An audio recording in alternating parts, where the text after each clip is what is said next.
That's it? 20 hours of an emotional, messy journey to find inner peace within someone, and it just ends. Some people may feel cheated by an ending like this, and in most cases, it does. It can be hard to cap off a story, as if the ending doesn't wrap up any loose ends, as well as being a great send-off to this world we have witnessed, it could feel hollow or disappointing, possibly even putting a big red stain on a previously great story. So that's why I find media that leaves the viewer in the dark for its endings really interesting.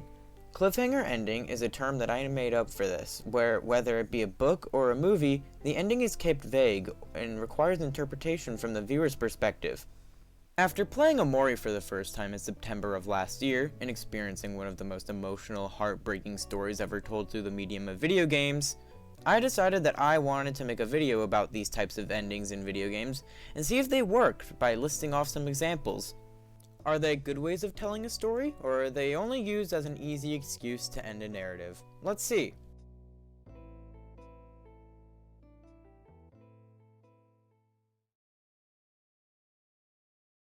So, there's two different types of cliffhanger endings that are commonly used, and I have dubbed myself for convenience sake. First is the hint ending, and the second is the interpretation ending. So let's just go one at a time.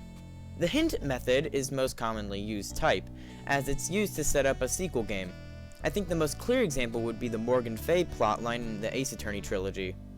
Without spoiling too much, which I highly suggest that you play, in the second game, Morgan is a petty woman who only cares about herself. She does a bit of a crime scene tampering along with an actual murder, and is found guilty and sentenced to go to jail. But after the case is over, there's an ominous cutscene with Morgan stating that she will return and that her daughter will have the chance when it presents itself. Whatever Morgan is talking about here in the second game is never actually explained, but it does reemerge as a major plot point in the third game, Trials and Tribulation. This is a fairly often used way of storytelling within video games, as the creators of these games might not be able to fit every idea that they had into one game. So they intentionally hint at a sequel to indicate that there will be more on the way. Other games such as Porky's Note at the end of Mother 2 and Hollow Knight's ending with Hornet are good examples of this tactic being done right. And this method to me is just good. Not perfect, but good. And there's a reason that I just say it's good. These endings usually happen when a sequel is going to be made for it, but these sequels completely forget about the plotline. Take Pikmin 3, for example, where in the best ending monologue read by the narrator, there's a subtle hint as to the possible explanation as to why ships always crash in the Pikmin series. But once 4 releases, there's no explanation to be found, leaving this mystery still wide open with no new information given. It could be solved in a future release, but we waited 10 years for this game, so we should have expected something from it. Similarly, in the first Mother game, Ninten's dad calls for help about something at the end of the game, but it's never brought up in any future games as to what this something is. However, those are nothing compared to the cliffhangers present in Banjo-Tooie. Gruntilda straight up mentions a third game called Banjo 3 in the second game, only for us Banjo fans to get this 8 years later.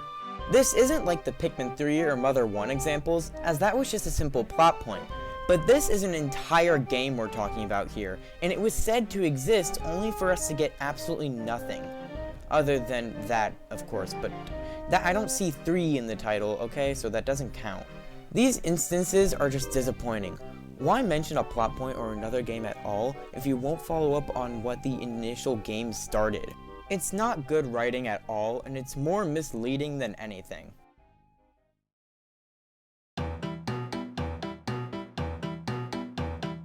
Interpretation endings, while less common, are still fascinating methods to say the least. As the title would suggest, these are the finales of games that are purposely left ambiguous for the player's imaginations to fill the blanks. These are typically used in much more narrative-based games as well, so it's more of an advanced way of keeping players engaged in a game even after it's finished. Case in point, Omori. This would be the category that Omori's conclusion would fall under. As said, I was inspired to dive into cliffhangers in gaming because of this game. I'm not even going to attempt to explain this story for spoiler reasons, but the entire story would need a recap anyway, so I will say this. As shown at the beginning of this video, the entire game was building up to this moment, but the game pulls a fast one on us and the credits start playing before we even know it. It's left up to the player's idea on how they want the ending to be and what happens to all the characters in the end. And I can say the same thing about Mother 3. I mentioned the first two Mother games earlier, as both have cliffhanger endings, and the third and last game is no different. But Mother 3's ending is a bit different than the other two. At the end of the adventure, the world has basically been destroyed at this point, and all we get at the end of the game is a black screen with text from different characters that we've met across the game. They seem to be alright and they say their goodbyes to us, but we never actually get to see where they are or what happens to them after this. It's left as an open canvas for the players to think about and wonder after it's all over. Shigesato Itoi, the creator of Mother 3, said in an interview that he left the ending purposely ambiguous for the player to decide what happens next. I find this type of conclusion to a game to be much more interesting. It's an honestly beautiful idea for a creative process to be flipped onto the player side. Only problem is, does the story itself warrant this type of ending? If it isn't engaging or relative to the players, then an interactive ending doesn't really matter much if many don't really think hard about the ending after it's over. It all comes down to the game and whether or not it can make the player actually care for this world that they've created. And that's why I focus so much on Omori and Mother 3, because they nailed this idea perfectly with amazing results that made me actually care about the story and the characters in this world. Or you can be like Gex and end your game with a sex scene over a black screen. Just pick your poison. As I was saying, extra, my love, it's tail time. Come here, you silly gecko. Gex.